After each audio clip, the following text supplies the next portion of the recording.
I'm kind of surprised by this, but I love it.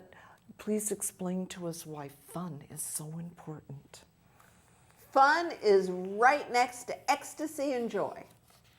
So it isn't ecstasy and it isn't joy, which are higher up the scale, and it's pretty darn close. So you're with the same person, you think you're going to be with the same person for 75 years, some of you? And you're going to do it, what, by just having your fingernails, you know, like those images of those cats that are just, you know, falling slowly off the side of a skyscraper? No, you have to enjoy it. So sex is going to be great, so that will be some fun. And sex is going to be great, so that's going to be brain chemistry and oxytocin and neurotransmitters and endorphins.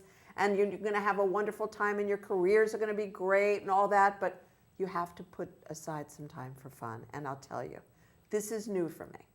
I never understood the value of fun until this year. When I met my friend Marilyn Mileham, who is the fun police, and I see how much fun she and Michael have, and I thought to myself, you know, I made a mistake. So I'm on a course correction program, fun ahead. Oh, I love it. And Fun. you're loaded with fun. I always have fun when I'm with you. Oh, so fun thank is you. a big thing, yeah. It is. We have to have that fun spirit in us. Yeah. It eases the pain. That's right, true, yeah.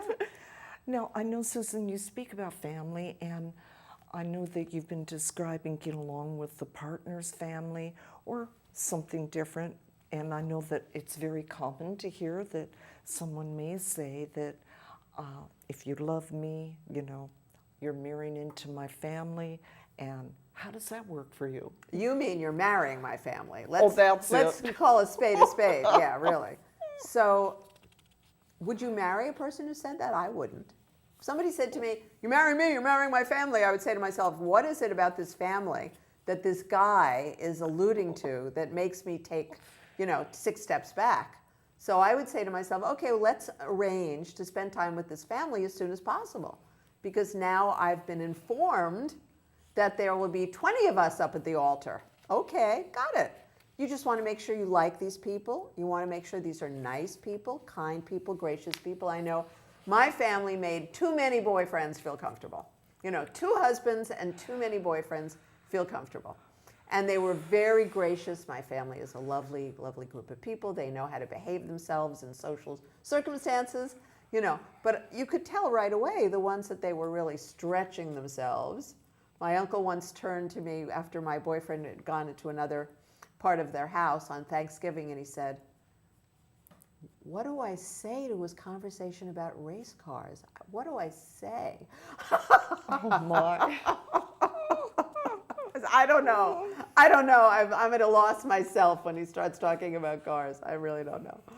Oh, they were really helpful trying to connect. Yeah, very sweet, very sweet. But, you know, you have to pick the family. Now, the same boyfriend, by chance, I didn't think of this story, but I spent Christmas with his mother, his sister, her boyfriend. There were 5 of us. I'd spent Christmas with her when her husband had been alive, and it was fabulous. Now I went back when her husband had passed away. And I told my mother it was one of the best Christmases I've ever spent in my life, except, you know, when I was young with my own family. And I went on and on and on and on and on about it. And my mother said to me quite wisely, she said, you can't marry him just because you love his family. So see, the other thing is true as well. So you can't marry someone if you hate their family and they hate you. But beware if you're thinking of marrying somebody because you love his family. And his family, both his sister and his mother said to me that weekend, we certainly would love him to marry you.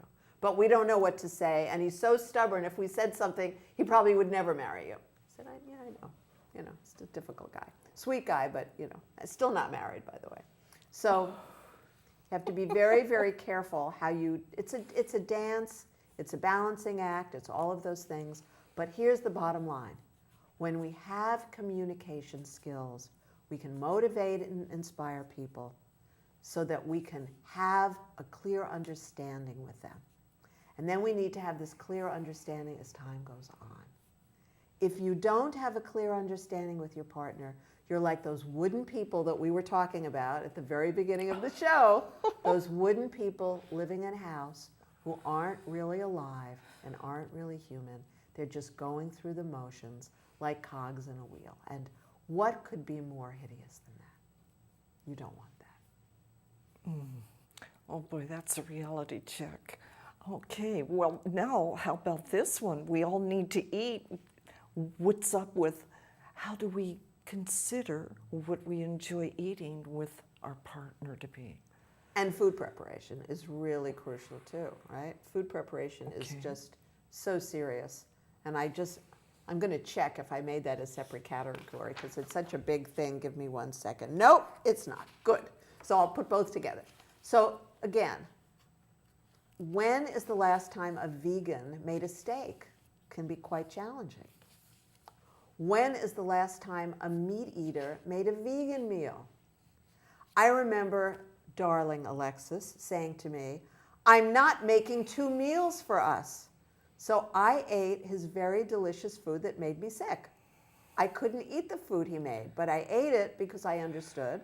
And he didn't want 2 of us cooking in the kitchen at the same time, and he was a brilliant chef. So I didn't know what else to do. This was a long time ago. So I just went along with it and, had health issues, which is really sad. But if you don't know how to motivate and inspire somebody, if you don't have advanced communication skills, believe me, that's going to happen or you're going to fight. The only way you're going to work it out is if you communicate openly, compassionately, and you come up with different solutions and you use my 6-part conversation, which can get you through any one of these things without any scars and without any bloody noses. Oh, no violence.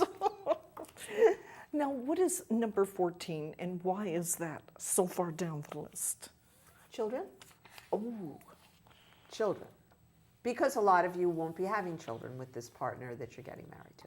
So the reason it's down far on the list is these other things, 1 through 13, are things that are absolutely crucial. But I didn't put children at the bottom of the list because enough of you who watch this are young and you want to have children. And a lot of people, only get married to have children.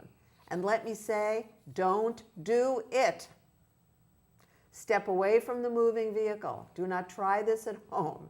There's nothing more dangerous than getting married to have children. Because the odds of you finding the partner who gives you butterflies in your stomach and makes you want to spend the rest of your life loving him and being loved by him is pretty much 1%. Because you're being very practical. So you have to really face the music. Is that what you want? To have a child with someone you're going to divorce? Think about that, because that's what's coming for you. If you marry someone and you don't have butterflies in your stomach, and he doesn't have butterflies in his stomach, and you don't know how to communicate in a loving, compassionate, cooperative way, divorce is coming for you and for your children. So be very careful, please. Great consideration. Now, I know that when you describe this as number 15, I'm imagining because people have different, let's say, beliefs about their children and how they should be raised, and all the way from how they're schooled, just everything. And also, how about this expression? Some people believe that children should be seen and not heard. Anybody out there hear that one? So help us understand this. Well, child raising is completely different from the actual having children component. And a lot of people have different perspectives on child raising, and you've got to set this up beforehand. You can't just have a baby and think we'll work it out and think it's going to be effortless. So if one of you is very strict and one of you is very permissive, not that either of those are good ideas, but those are the terms. So you've got to come up with exactly what it means, exactly how you're going to handle it. If one of you is an educator, well, let that person take care of education. If one of you is a healthcare professional, let that person take care of healthcare. But when it comes to things like when does your daughter get to wear a lipstick, now you got a problem, don't you? And so you have to really have compassion for your partner, compassion for your children, and work this out with your partner And what children will tell you when they grow up is that the worst thing of all is when parents fight in front of the children. There shouldn't be any fighting. There should just be discussions. There should just be motivation and inspiration and mediation. And if there's going to be some kind of argument, make sure your children don't hear it. Don't even do it in your home. Do it outside, somewhere else, when your children are far, far away. Because that gives children such a sense of tension and foreboding. Because they know that everybody else is divorced in their class. And if you're one of the last few holdouts, it's so important to let them have that peace. It really is important. That's something they'll appreciate later in life as well. That's right, that's right. Now, I know we're going to have a moment here, and this is going to be for you guys to pay attention to. How to make a woman fall madly in love with you. We'll be right back. I know that so many men really don't know how to be cooperative. Let's say they are either take charge guys or they are too passive. So what is the solution to this situation? I have a story for you. Oh no. This is the whale watching story. This one surprised even me. Do not have a sip of water because you might spill it. I'm telling you this is a spoiler alert.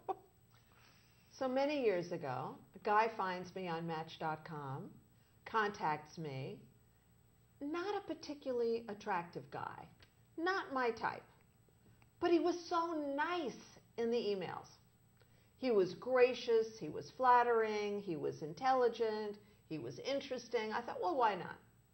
So then we're speaking on the phone and he said to me, you know, I'd like to take you to do something you'd really love to do. Well, I love the water. I said, well, if it's not too much, I would love to go whale watching. I had just moved to the shore at Oxnard, and I had just moved back from New York, and I was back in California. I was thrilled. That's what I would love to do. Oh, he said, that's fabulous. I would love to do that. And he said, and tell you what, I'll bring 2 windbreakers, because I bet you don't have a windbreaker. I thought, great. So he's thoughtful, he's considerate, he's up for doing something really generous. And he said, and then we'll go to the chart house. There used to be a chart house not far from there. So I thought, now this is a really nice guy. This is a great guy. So he's not the best looking guy in the world, but I'll have a fantastic time. And you never know. He might be so terrific. Who knows? Whale watching was great. He was a lovely guy. We even saw some whales. We went to the chart house. The chart house was lovely. We had a perfectly lovely evening. We had a perfectly lovely time. I should have, at that point, found a bodyguard, and that would have been the end of the evening. It didn't even occur to me. Didn't even occur to me. It wasn't even dark out. So he said, let me walk you to the parking lot. Seems like a reasonable thing to do. He walks me to the parking lot. Now remember, he's been with me all day. He was with me on the boat. He was with me coming from the boat. He was with me, you know, for hours and hours and hours and hours. He walks me to my car. I get in my car. I lock the door to my car. I don't even know why, because he seemed like a reasonable guy. I pushed the window down so he could say goodbye. He wants to give me a little kiss, no big deal. He gives me a kiss, and he reaches in and he grabs me. Oh my gosh. Oh. I mean, there was no warning. Obviously, I pulled out of that parking lot pretty fast, but not over his toes.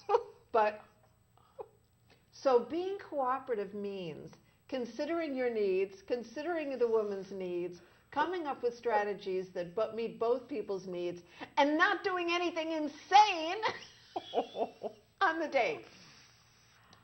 Oh, he lost control. I don't know what to say. Okay, so that's a no-no.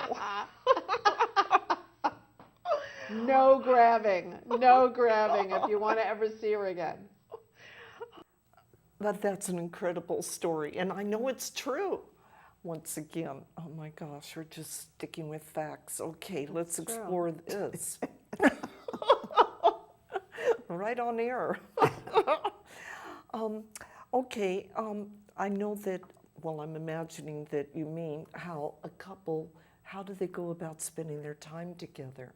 And let's say that they're either at work or they're sleeping or it's down to the weekends and holidays, correct? Lifestyles and hobbies. I don't think you said what the category was. No. Lifestyles and hobbies. No. So yeah, you know, couples can do great during the week. They don't see each other much. You know, you're at work, she's at work. For most couples, you're not together at all. By the time you come home from work, somebody's going to make dinner, so you're not together. Very few couples, even in this day and age, make dinner together. You sit down and you eat. You know how few couples have sophisticated table conversation at this point in history? It's shocking. Shocking. How few people, even if you go to a dinner party at their house, how few people actually know how to hold a conversation that's interesting and well-informed, etc. So let's assume you're not doing that. Now you get into bed, there's no connection. So if you have sex, that's amazing, but it doesn't happen because you adore each other. You're having sex because one of you wants sex and the other one goes along with it. That's not intimacy, that's not passion, that's sex. There's nothing wrong with sex. It's just, it's a small percentage of what that evening could have ended, you know, like how it could have been. But the bottom line is, on the weekend, now what? This is why couples break up after retirement.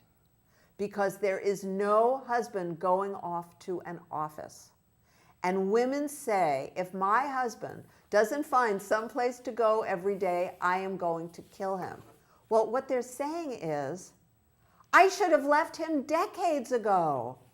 Or he should have left me decades ago. The only point in a couple being together during the retirement phase is because they adore each other. Now they get to spend all their time together. It's blissful, it's wonderful. They can have sex in the middle of the afternoon if they want to. There are no kids around. So if you've noticed that you're an empty nester and it's bad, or you're retired or semi-retired and it's bad, I am here to tell you it's been bad for a long time. What are you going to do about it?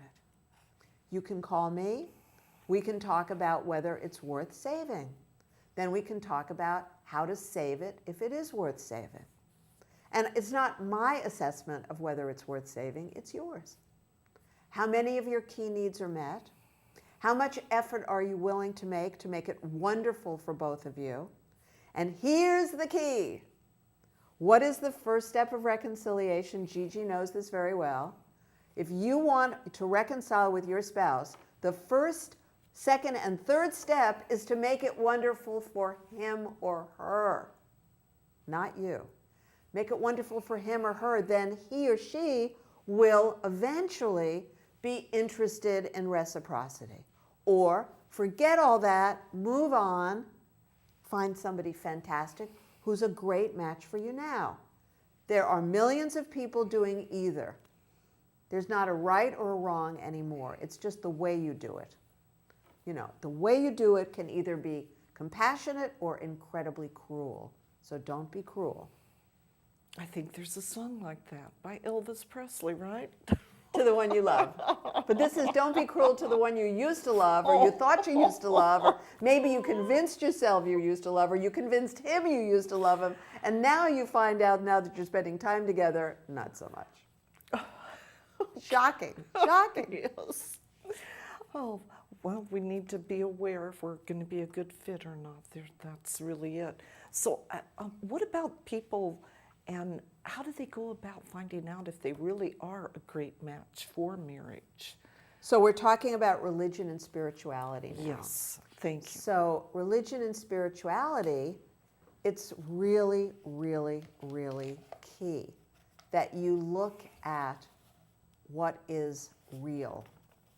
I have a lot of clients who are tormented by spouses who listen to something on Sunday in a house of worship that is not what I call a house of worship, if it's all about judging and punitive behaviors. So a house of worship is a place to connect you to the divine so that you connect to love and compassion and humanity.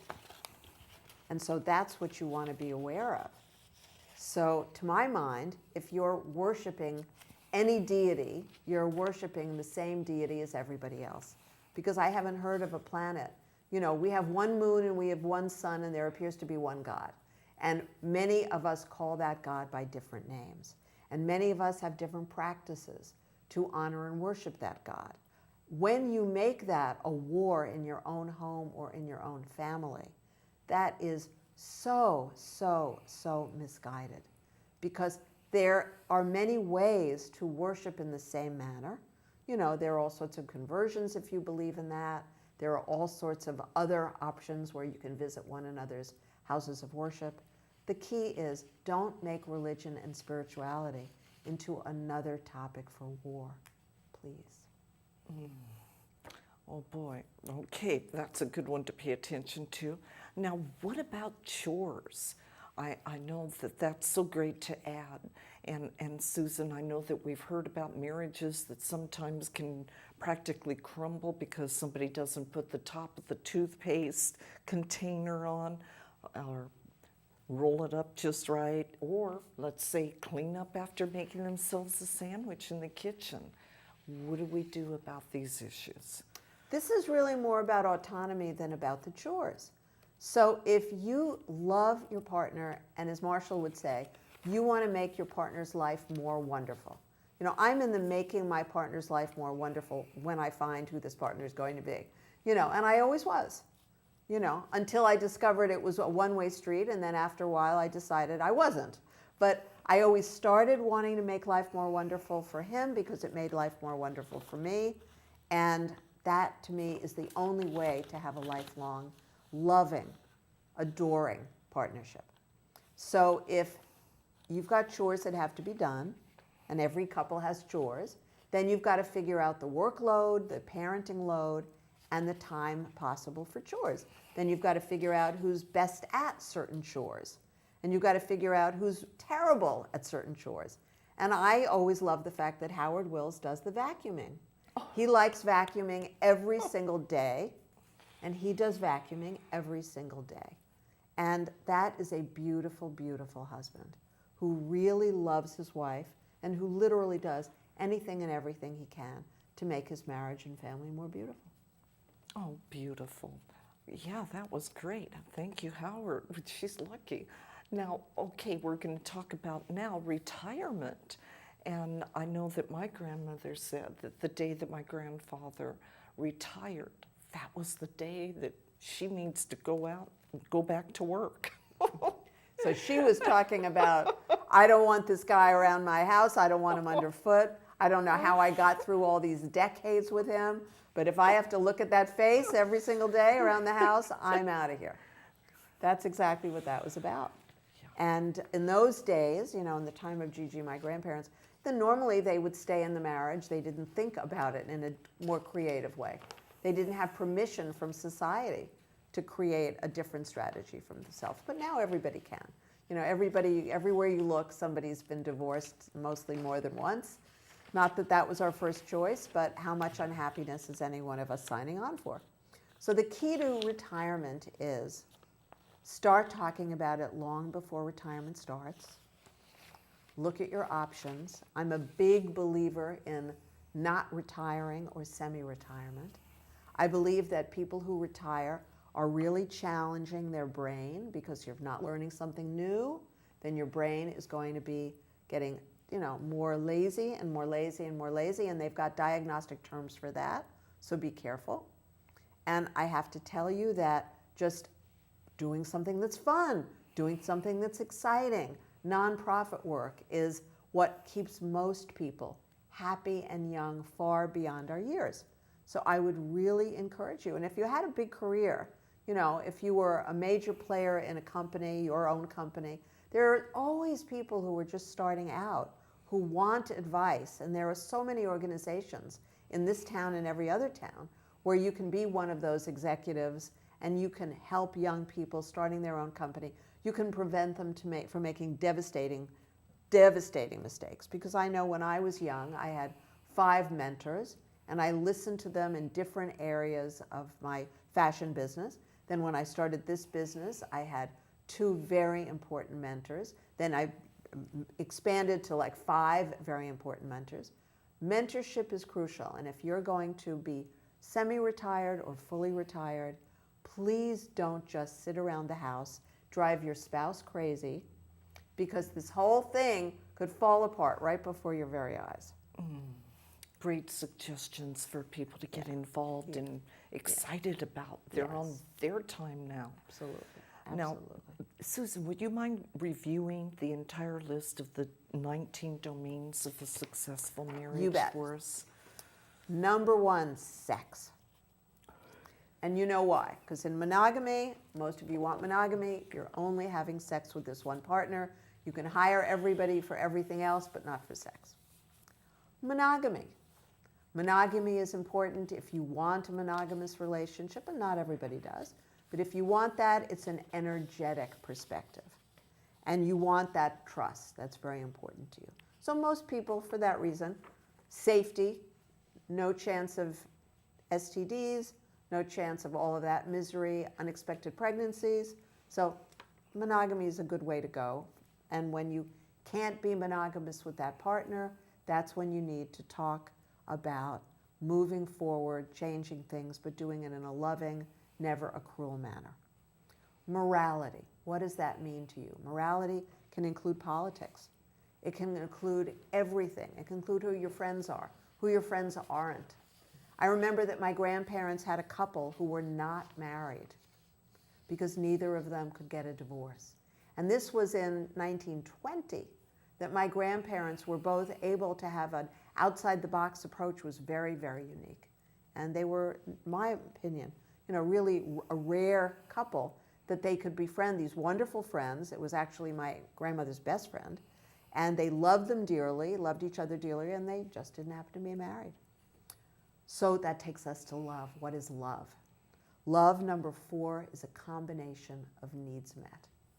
It can be any one of a million things. Respect is love.